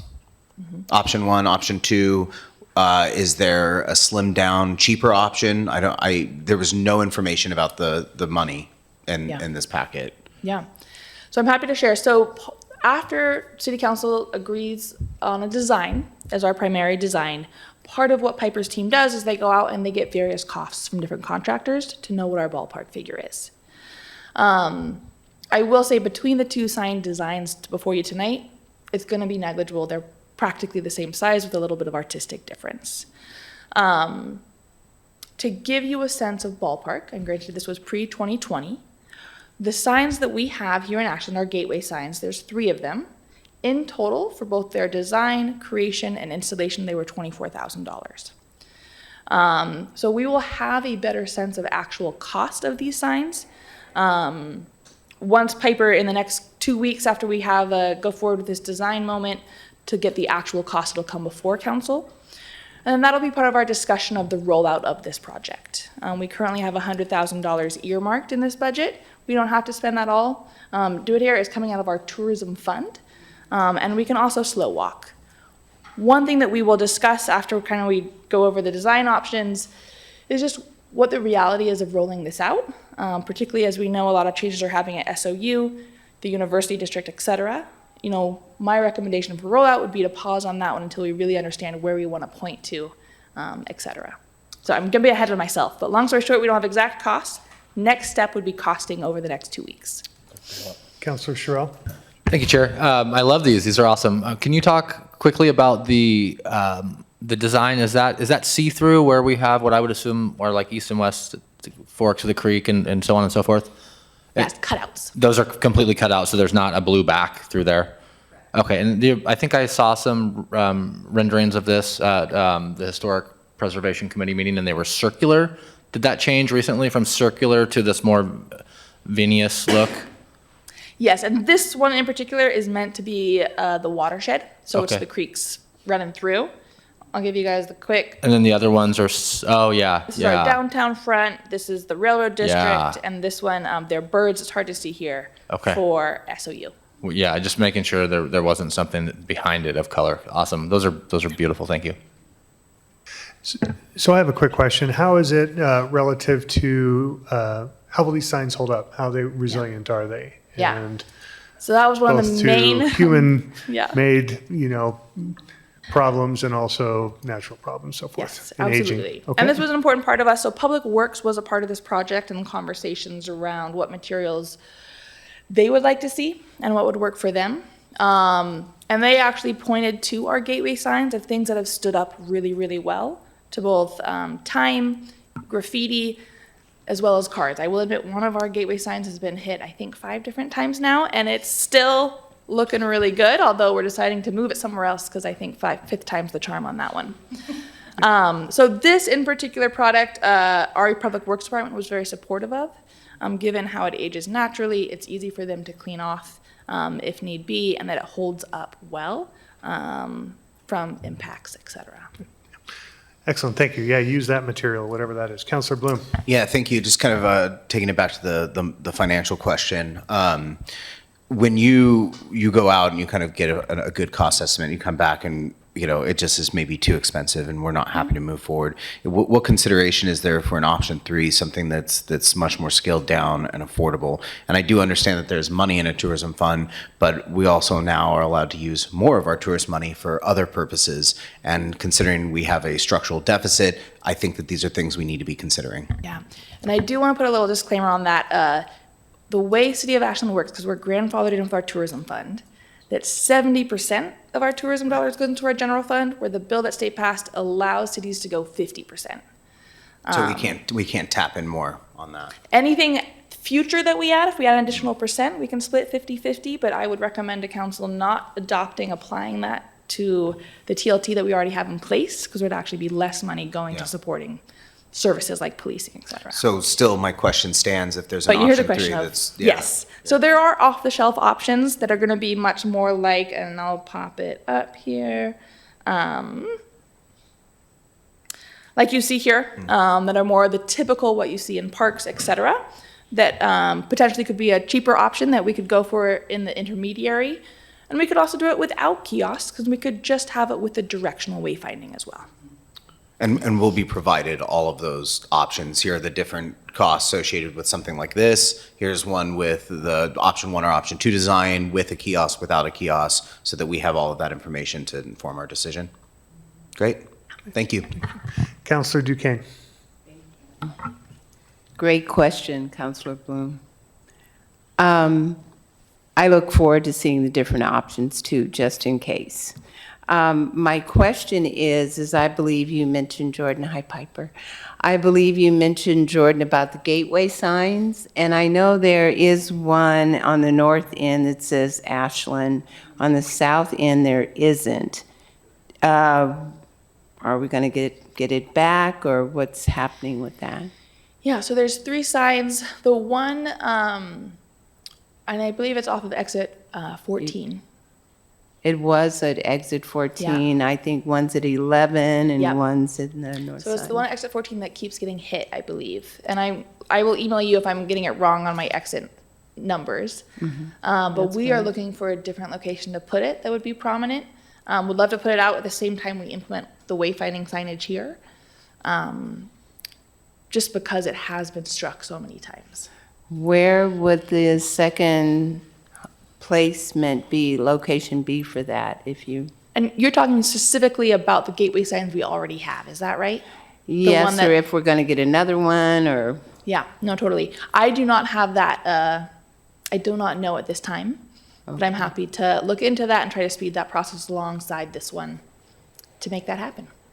That would be great, because that's Ashland entrance also, and the cost on that would be needed too. Thank you. No, absolutely. Thank you. We continue? Yeah. Any design questions, differences between option 1, option 2? Okay, beautiful. I'd love to just give a little bit more context, coming to Councilor Dale's question. I tried to make you guys an abridged version, but I'm going back to the long version for you all to see. And this is slightly updated from the one that was in your all's packet, because we just found some typo and placement differences. But you're talking about districts here, and I want to say this map is showing our historic districts, which are different than the districts that we're pointing folks to. So Railroad District is where we want to send people. Watershed trails are going to be up past Lithia Park to let people know that we just have those amazing amenities. And then University District is just after that Siskiyou-Hargadine District, really centering around the commercial areas around campus. Okay, and thank you, because I was asking, yeah, you had your university district overlaid on the Siskiyou-Hargadine there. Yeah. And that's okay. I mean, I understand, and the historic districts are cool, and there's certainly importance there. And but some of the districts relative to wayfinding are named, we'll say, the same as the historic districts, and some are not. So I really think, I understand what you're thinking about relative to SOU, but I really think the concept of a university district is extremely important and very special there. So, yeah, I was thinking that maybe when we do this, that we don't use necessarily the historic district map, so we don't cause confusion, and we create our own, call it a district map relative to economic development and what we want to brand the city. Is that something that's under consideration? That is exactly where we want to go. And I'm trying to find the route map, because I just want to let you guys know the next steps after approving of a sign design tonight. So first step for Piper and her team is, after we have a design approval, she will go out and get all of the costing of the signs, as well as create the construction drawings that are necessary to be able to submit to a sign company to make the signs for us. While she's working on that, I've been working internally with our staff around what are the most appropriate routes. And I have to say it's tricky, particularly because we are in our transportation system planning process right now, where recommended routes may change. So my recommendation is likely, and I'm going to disclaim it, but to go forward with the pedestrian routing first, because that is more likely to remain the same. Whereas I do think there is some expectation that our primary bicycle routes may change with the transportation system planning. The other thing in this is that SOU wasn't deeply involved, largely because they had so much on their plates during this process.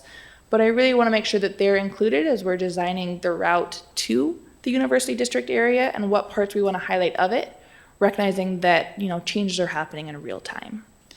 Our goal always with directing people on pedestrian routes is to put them through our commercial centers so that they're seeing our great business frontage, as well as some of the really beautiful parts of Ashland, just to make it so how cool we are and how great it is to live here. Excellent, thanks. Councilor Bloom? Yeah, just out of my own curiosity, I think that I see it says location TBD for SOU. Yeah. But there is a dot there, and am I mistaken that that's at the museum, the Schneider Museum? I put the dot on that main lawn. You just kind of, okay. Yeah, that was just me putting it so that you guys had a little taste of what it could be like. A reference point. Yeah. Got it, thank you. Yeah, but if anyone has ideas, please send them my way. Great. Councilor Kaplan? Yeah, so I have a question about, we talked a bit about the kiosks and the composition of the metal and everything, but we didn't really talk about the actual signs, the information that's on that. Is that going to be made in such a way that it could be changed if there's some other things that we want to highlight over, 5 to 10 years from now? Can that be popped off and something else put in, or how does that work? So the bicycle signs, not so much, because they do have to follow MUTCD, and there's a maximum of 3 destinations, and the arrows have to, point in certain ways. So we're pretty locked in on those signs. The pedestrian signs, we're currently, as Jordan mentioned, we're going through construction documents, so we're really looking to see how we can put those things together. And the goal is to have a maximum of 5 destinations per sign, especially the tall ones. And there might be some blanks in there. So, if there's 3 destinations now, in 2 years, there might be 4 destinations. So we can take the blank out and we can put something else in. And then another 3 years, we can take another blank out, take it out, put something else in. So it can grow up to a maximum of 5 so that everything's a standard height and width.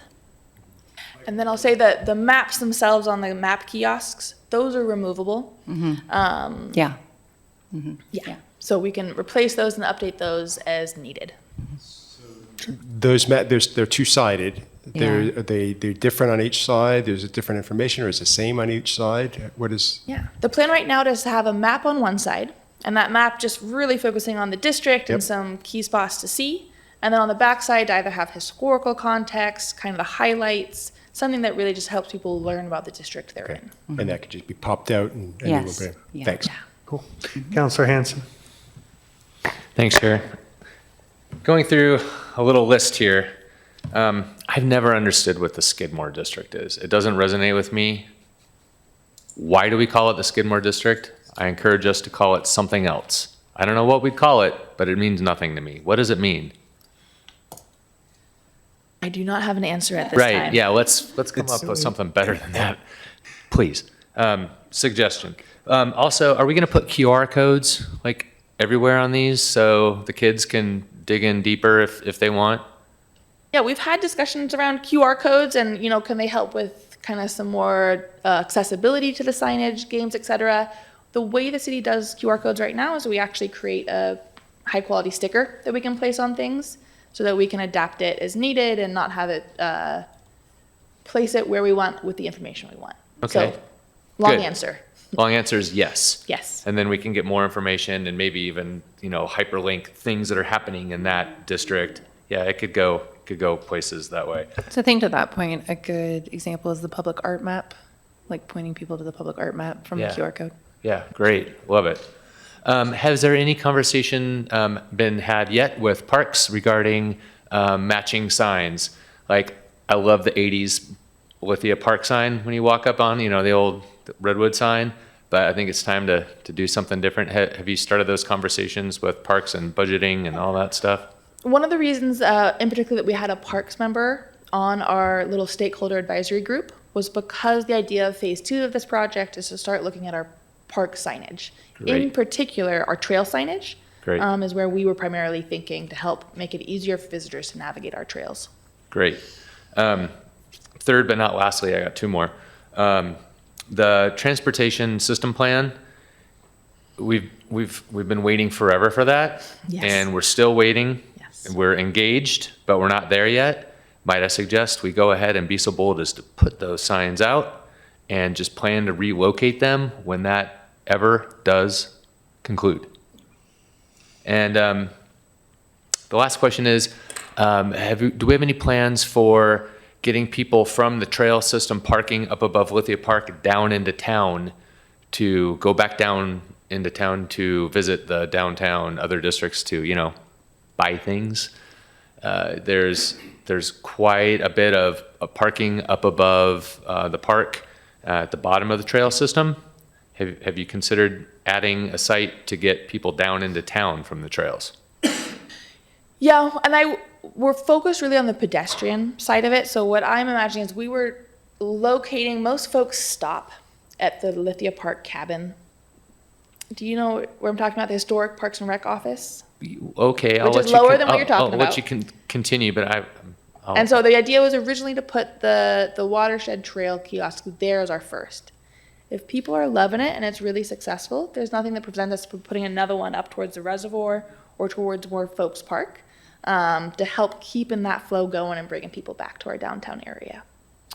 Well, that's an interesting perspective, but the mountain biking community does not go to the Lithia Park cabin.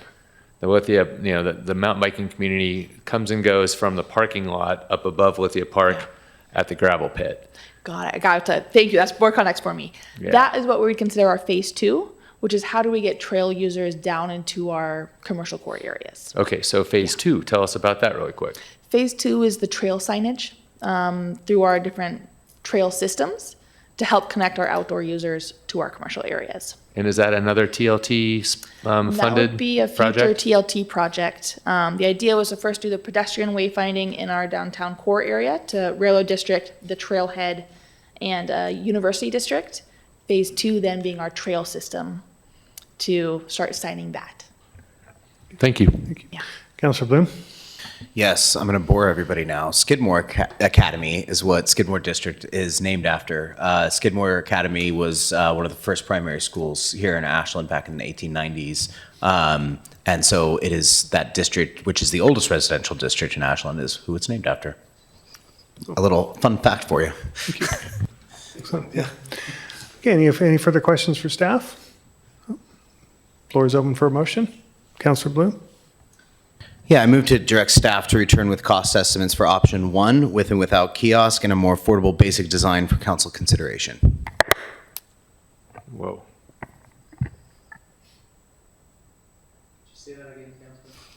Yeah, just basically, sorry, I guess this is a preference. I like option 1 the best, so I just like staff to basically come back with the cost estimates for option 1, with and without a kiosk, and then also just as a comparator for the basic design. I'm not necessarily saying that that's what I want, but I think that it's important to do due diligence and So, make sure that we're comparing. Councilor, can you restate your motion, Yes. please? I move to direct staff to return with cost estimates for option 1, with and without kiosk, and a more affordable basic design for council consideration.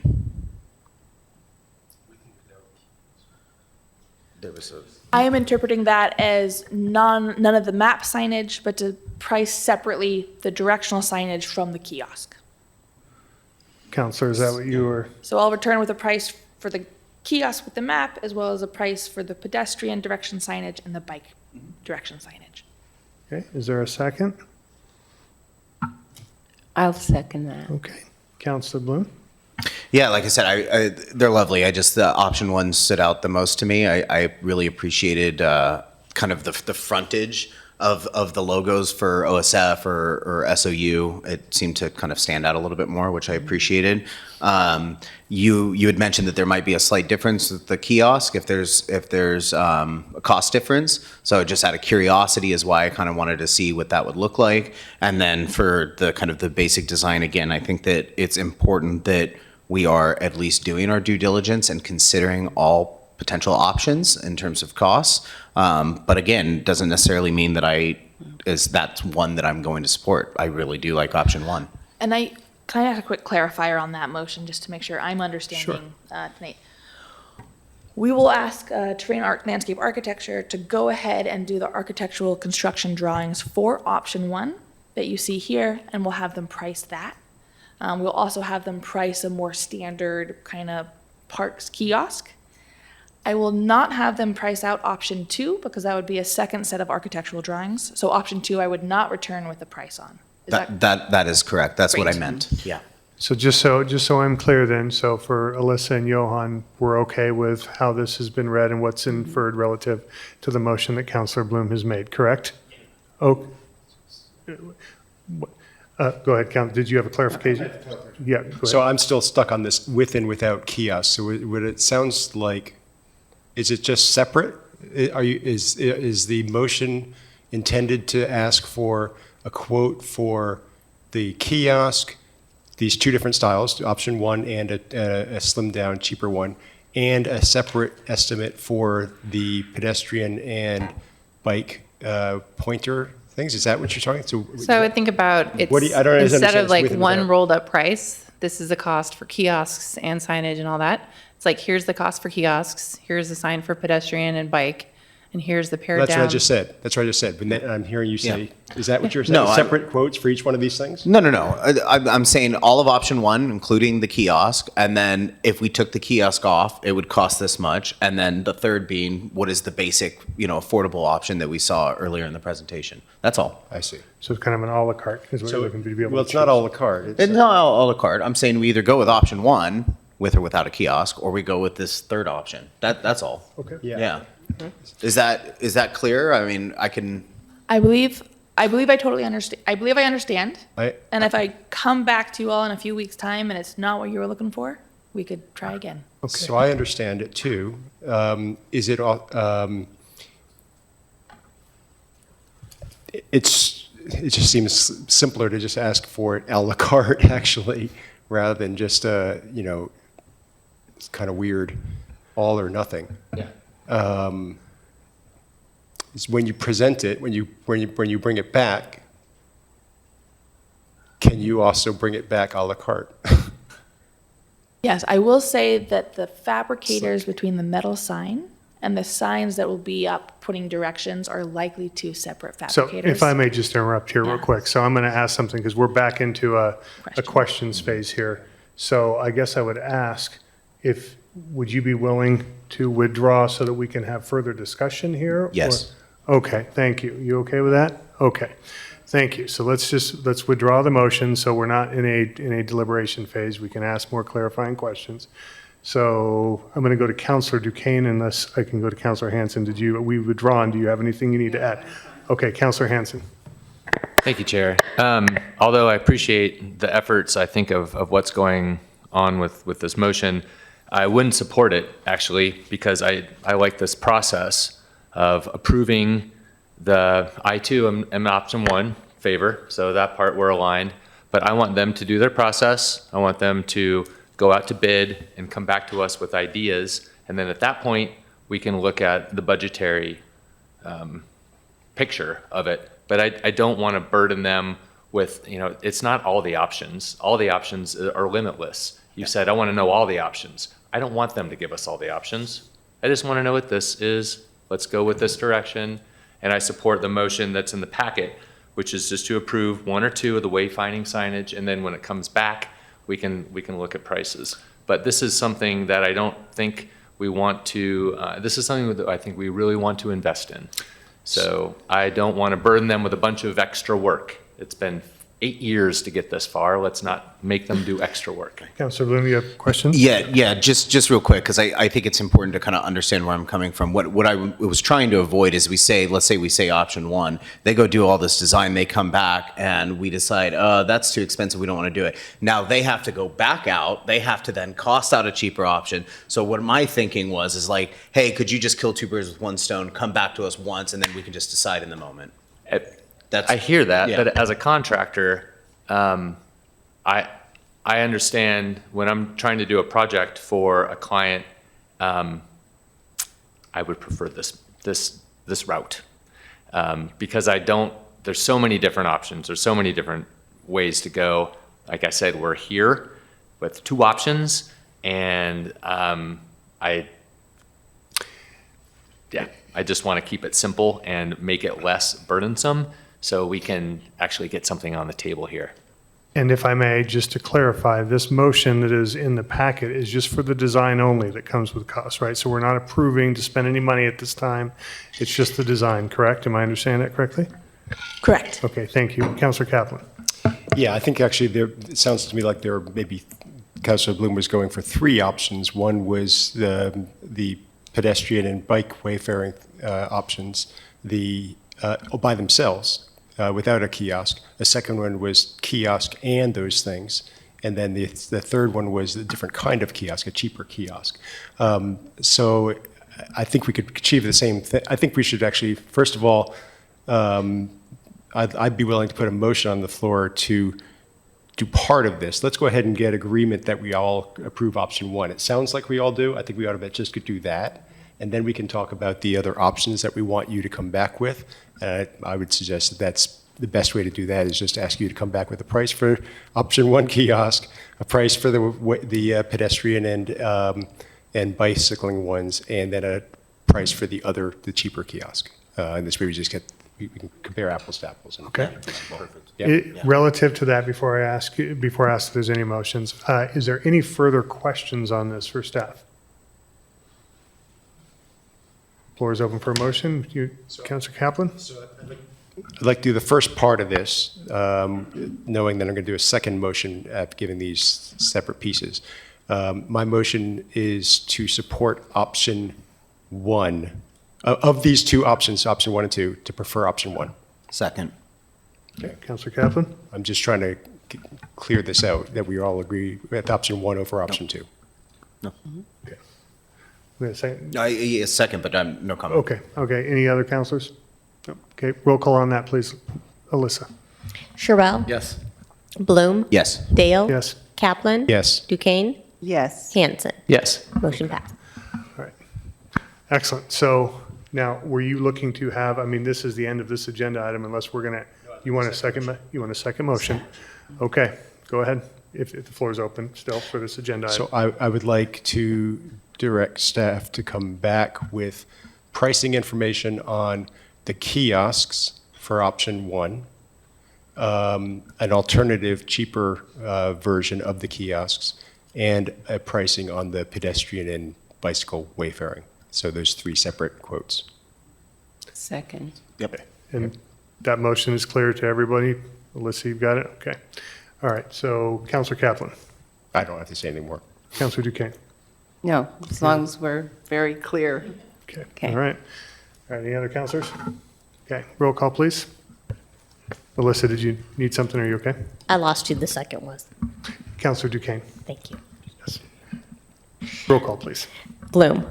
Yes. Dale? Yes. Kaplan? Yes. DuQuenne? Yes. Hanson? Yes. Sherrill? Yes. Motion passed. Okay. Thank you all. All right, thank you all for that. Yes, thanks, Councilor Kaplan. All right, Sabrina, back to you. Thank you, Jordan. Thank you, Piper. All right, just a quick rundown through the look ahead. In our next study session, we will be having a Madrone Ridge update, And we will also be discussing food and beverage tax per the request of Councilmember DuQuenne and Councilmember Bloom. And then at our next council meeting, we will have a litigation update for executive session. You want that to start at 5? Probably starting at 5 p.m. that night. We will have an aura update for how the winter shelter went. And then we will have some budget transfers for some cost overruns. And we will bring forward the natural gas ordinances discussion. And that's what we got for now. Excellent, thank you. All right, so we're on to other business from council members and reports from council liaisons. Mayor Graham, are you still hanging with us? I am, thank you, Chair. Did you want me to go first? I would love for you to go first. We haven't heard from you Great. tonight, so. Yes, absolutely. So I have been in Washington, D.C. since Saturday, attending my first Finance Administration and Intergovernmental Relations Policy Advocacy Committee for the National League of Cities. So I applied for that committee and was appointed because this is where they decide what advocacy the National League of Cities will do around the questions around federalism and then, of course, tax and administration. And so this is where we see the way that the federal government gives out grants, but also their relationship with local governments. So I participated in that gathering, and then I was on a panel yesterday about an effort that's underway to streamline the federal grant process. It looks like there's a really strong piece of legislation that's out there that the league is backing. And then we've been learning about a variety of different things around housing, I attended a session on the opioid settlement uses that other communities are using. There's also the FEMA Act that is looking to revise how FEMA operates. The unfortunate piece of this is that a lot of the messaging that I'm hearing is that while there's been good bipartisan work done, it's not necessarily going to come to fruition in this Congress. It's just things are not moving. It's not happening at the speed we would like to see it. We are scheduled tomorrow to do Capitol Hill visits, and we have confirmed appointments with both senators. The delegation from Oregon will be visiting all of the representatives. At this point, it does not appear that we have a confirmed meeting with our representative, Cliff Bentz, but we do have confirmed meetings with the rest of the representatives and our 2 senators. So I'm looking forward to those conversations.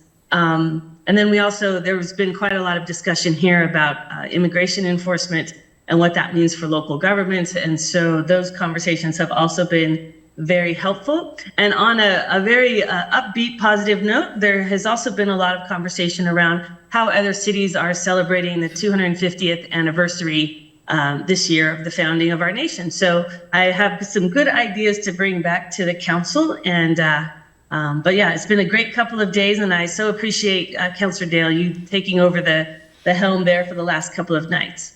I appreciate it. Thank you. So just out of curiosity, how is our Oregon contingent representing? It's solid. We've got I think about 65 people here. Excellent. And it's been, Oregon showed up in a big way, including our youth delegates. And that's one of the things that I want to talk with our council about as well. When we look at our council budget and what we're going to be doing for next year, there have been some other communities that are doing a really good job of getting young people involved. And I would like to see how we can get some Ashlanders into that program. I think that's outstanding. Does anybody have any questions for Mayor Graham? No?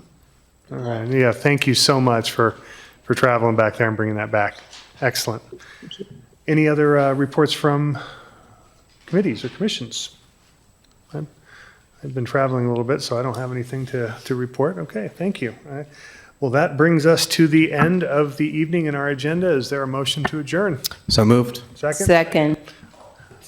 Aye.